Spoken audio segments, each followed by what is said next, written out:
Betty White in Vancouver for the Comedy Fest at the Centre for the Performing Arts, and Randine and I are so lucky to be able to spend time with her tonight. We're so happy. Thank you so much. What do you think of Vancouver? Oh, I've always loved Vancouver. Came here years and years ago. I haven't been here in a while, but it is so gorgeous and there's an atmosphere about it that I love.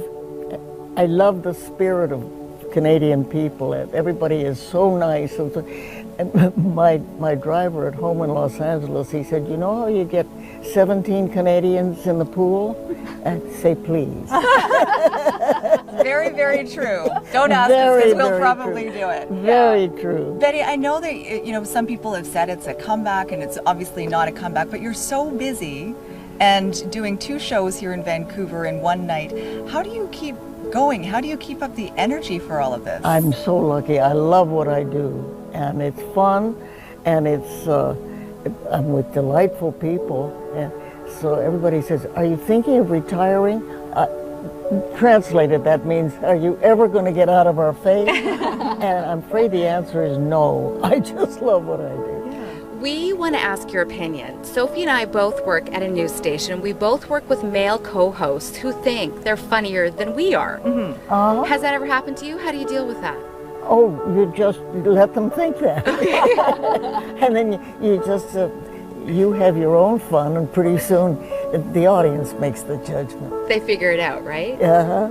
Well, you've had so much experience working with such great casts, ensemble casts. Oh. Hot in Cleveland, the latest one, and of course Golden Girls and Mary Tyler Moore. I mean, you've worked with such wonderful people. But how at this point in time can you get lucky enough to find another group that you adore? They are, well, we all adore each other. They are just, it's really phenomenal. Only in this business, I think, can you do that.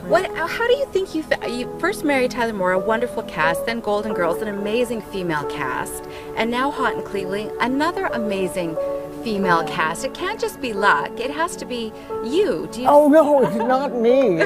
But it's just, the same thing holds true that held true for the Golden Girls. These are consummate professionals. I mean, they take their business seriously and then have fun with it. But they don't abuse the privilege. They come in prepared, and they respect their profession. Then they can relax and have all the fun in the world. What's the favorite thing about what you do now in the business, professionally, while you're still working? Oh, just hearing people laugh. That's the best thing we can have. Is that always been a good feeling like that? Yes. That's the payoff. That started around the breakfast table with my mother and dad. There wasn't a straight man in the house. Well, I mean that in a nice way. But we had a lot of fun together, and we would laugh and giggle and scratch, and it just, I'd rather laugh. It beats the alternative. Yeah. So you were always funny as a kid? Were you like a class clown? No, I wasn't funny, but everybody, if you enjoy laughing, pretty soon everybody's trying to make you laugh, and it makes them happy. And it's contagious, right? It is terribly contagious. That's the problem on Hot in Cleveland. Oh, yeah? We have to talk to each other like this. We can't ever look into each other's eyes, or we're Really? gone. While you're shooting? Craig Ferguson, the same thing. Craig and I always talk to each other. We never make eye contact. Was it Craig Ferguson where you pretended you were McCain's speechwriter?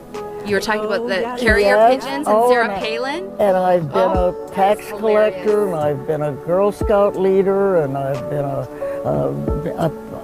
the various things I've been on. I never know what he's going to want me to be. So of your co-stars in Hot in Cleveland and Golden Girls and all the other shows, who were the ones who would try to crack you up the most, or who were the most mischievous, I guess? Well, Rue McClanahan she was bad. She was real bad. That means she was good, Oh, right? that means she was wonderful. Well, all 3 of these girls, I mean, Wendy and Valerie and Jane, you're not safe with any of them. And I must admit, they're not safe with me. As we go, because we have to go, can we sing a little Golden Girls? Thank you for being a friend. Yeah, would you? Yes. Okay, ready? Thank you have to for sing? Okay.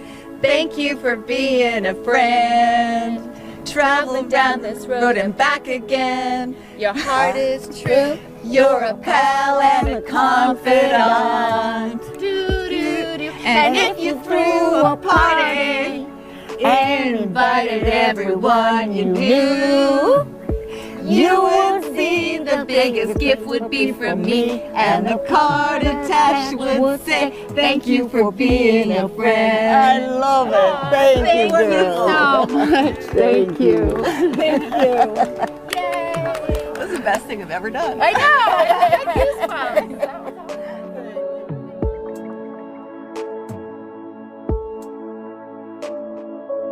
Are you afraid of dying? No, not at all, not at all. My mother had the most wonderful outlook on death. She would always say, nobody knows. People think they do. You can believe whatever you want to believe what happens at that last moment, but nobody ever knows until it happens. But she said it's a secret. So all growing up, whenever we lose somebody, she'd always say, now they know the secret. Thank goodness you don't know the secret, Betty, or you wouldn't be here. But a lot of people probably want to know, what's your secret? What advice would you give to other people who want to have a rich, long life like you've enjoyed?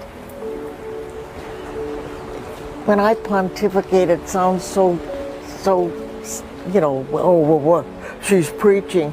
I'm not preaching, but I think maybe I learned it from my animal friends. Kindness and consideration of somebody besides yourself. And I think that keeps you feeling young.